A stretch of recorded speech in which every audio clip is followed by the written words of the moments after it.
I just want to go over my process for etching and kind of how this journey went over.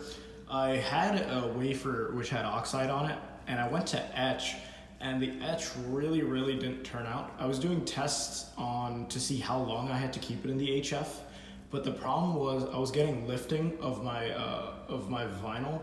The way I covered the wafers, I used this. This is car vinyl. I thought car vinyl would give me a really good adhesive on the wafer. It did not give as good of an adhesive as I thought it would. The vinyl was lifting off and the HF would get under it, and then it would etch oxide that I didn't actually want etched. So because of that reason, I just scrapped this and I started using duct tape. I was like, let's just keep it simple. Let's just try duct tape. Let's see how that works.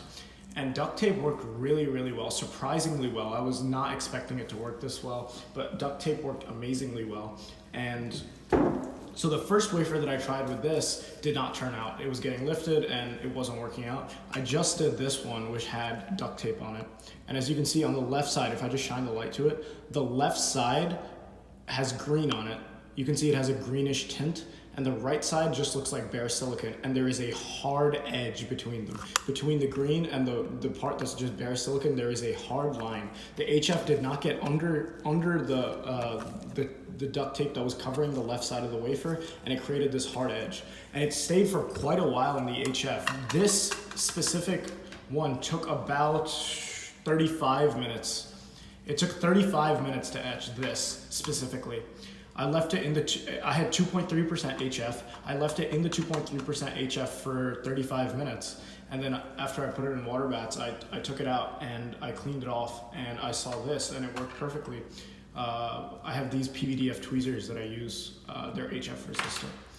And so yeah, that's the way I'm going to etch in the future, just using duct tape. The way I do it is I take the wafer and I put a piece of duct tape down and I put the wafer on it. And then I fold up the ends of the duct tape, and then I put another piece of duct tape on the top. And then I just put the entire thing in the HF bottle. It's a fairly decent sized bottle. So I can fit quite a bit in there, even if there's a lot of excess duct tape. That's 2.3% HF. It took me 35 minutes for this one to fully complete the etch. And that's successful in my mind. This is exactly what I was hoping for. I don't know if I need to, I don't think this will be an issue, but I actually etched away the edges of the wafer. I etched away, as you can see, the edges and the corners of the wafer have no oxide on them.